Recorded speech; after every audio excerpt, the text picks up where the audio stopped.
Hola a todos de nuevo. Bueno, vamos a seguir con el magnetismo. En este vídeo vamos a ver qué es el blindaje magnético y vamos a ver una clasificación de materiales magnéticos.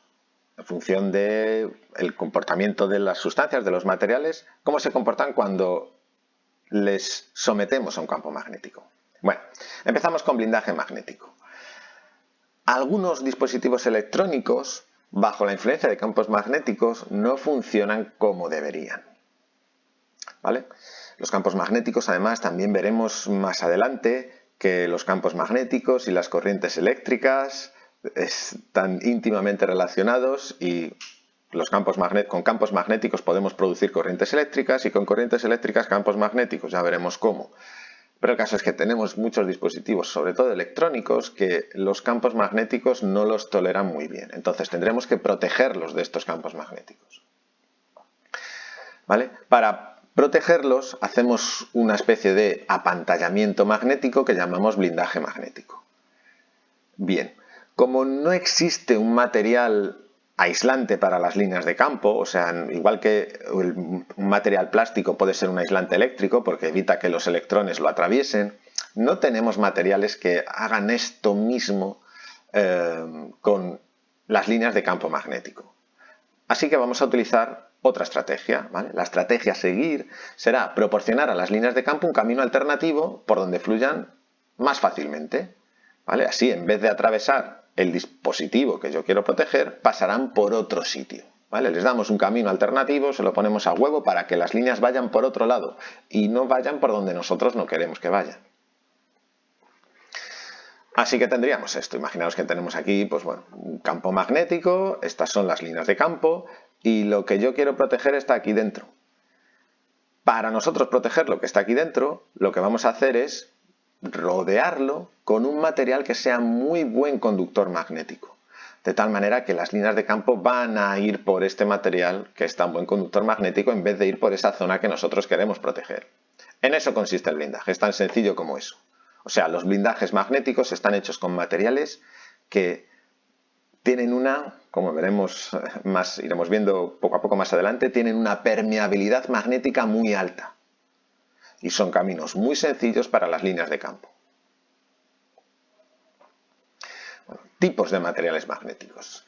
Existen tres tipos de materiales desde el punto de vista del magnetismo, que son los ferromagnéticos, que son los que adquieren magnetismo, el hierro, ¿vale? Los que se imantan.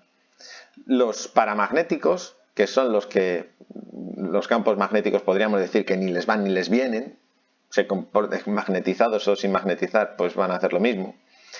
Y los diamagnéticos, que serían los antimagnéticos, estos son los que se oponen a los campos magnéticos. Bueno, empezamos por los ferromagnéticos. Cuando un campo magnético atraviesa un material ferromagnético, los ejes de spin de esta sustancia se alinean fácilmente, por lo que las líneas de campo podrán atravesarlo sin dificultad, o sea, muy fácilmente. El hierro, el spin de los electrones, ¿no? Su eje, su spin, cuando le atraviesan líneas de campo se alinea súper fácil. Así que las líneas de campo por ahí van a ir muy a gusto. Se van a mover fácilmente, podríamos decir. Así que estos materiales, los ferromagnéticos, son buenos conductores del campo magnético. Las líneas de campo irán por los ferromagnéticos siempre que puedan.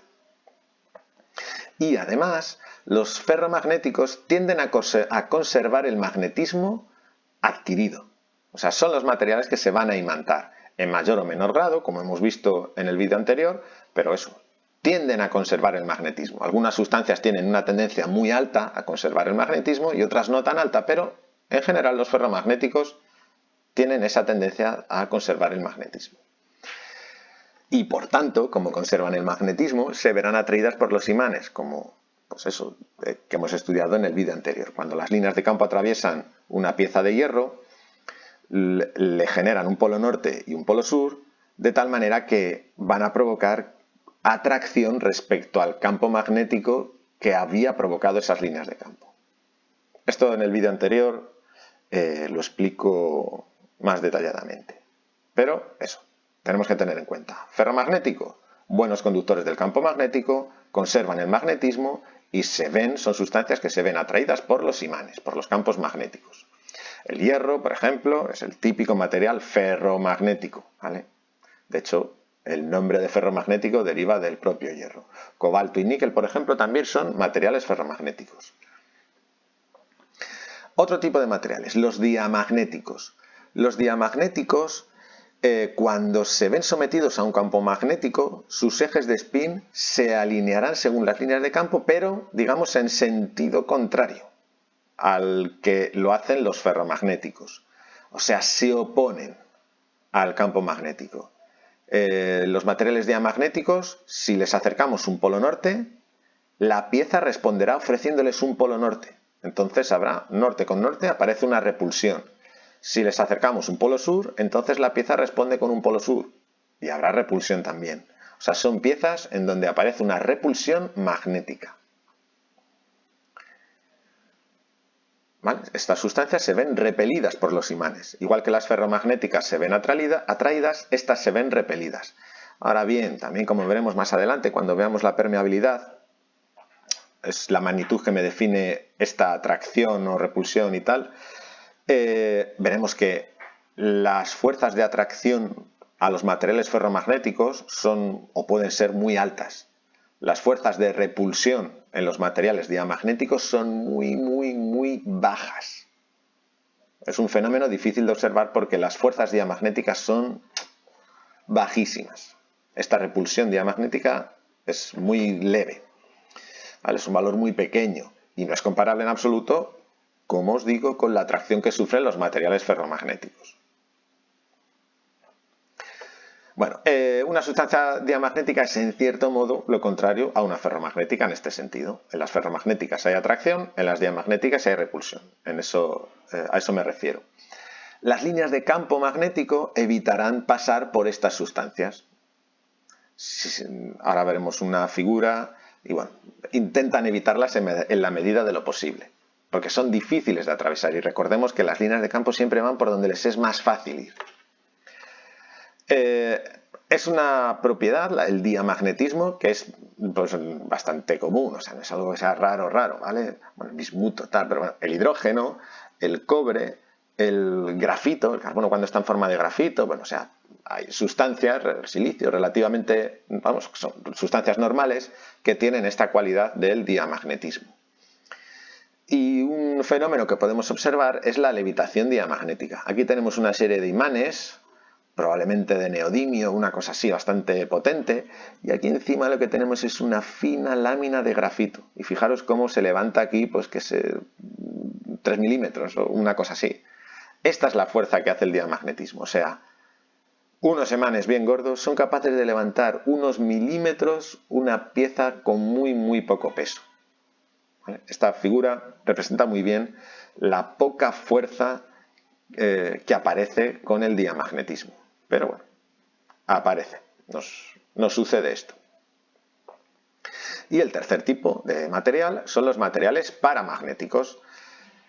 Cuando un campo magnético atraviesa una sustancia paramagnética, los ejes de spin se alinean según las líneas de campo, como los ferromagnéticos.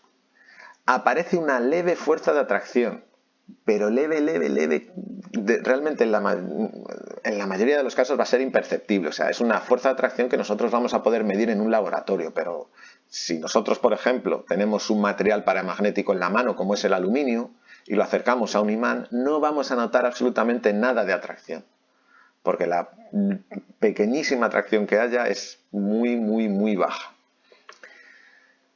¿Vale? Así que a efectos prácticos esa atracción la consideramos nula, o sea, los materiales paramagnéticos no son atraídos por los imanes. Si queréis podemos tener ahí, decir, bueno, un poquito, igual si les atraen.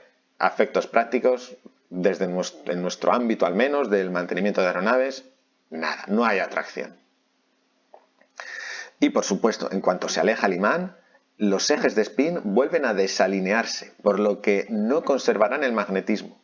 Pese a que se alinean sus spines, no se alinean con tanta intensidad, digamos, como los ferromagnéticos, y cuando quitamos el imán, otra vez vuelven a alinearse de manera aleatoria. O sea, no conservan magnetismo. Yo no puedo magnetizar una pieza de aluminio.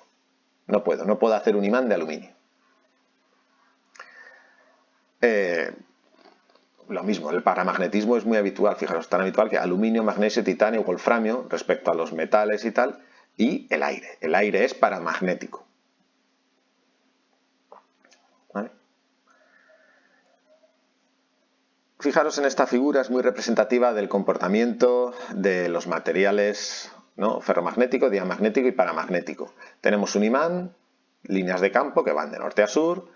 Si ponemos entre medias un material ferromagnético, como es un camino muy fácil, las líneas de campo vencen un poco la repulsión, ¿no?, que tienen entre ellas, no se repelen, pero dicen, bueno, si es para ir por un material ferromagnético, pueden acercarse un poco porque les va a resultar más cómodo. En un material diamagnético lo van a sortear siempre que les sea posible, ¿vale? Lo van a sortear, porque es un camino malísimo para ellas. Y si tenemos un material paramagnético, como el aluminio, pues a las líneas de campo lo mismo les da ir por el aire que ir por el aluminio. No les supone ninguna diferencia, así que bueno, atravesarán, algunas atravesarán, otras no. Y cuando quitemos esta pieza de aquí, no mantendrá el magnetismo. Espero que os haya quedado todo esto claro. Nos vemos en el próximo vídeo. Un saludo.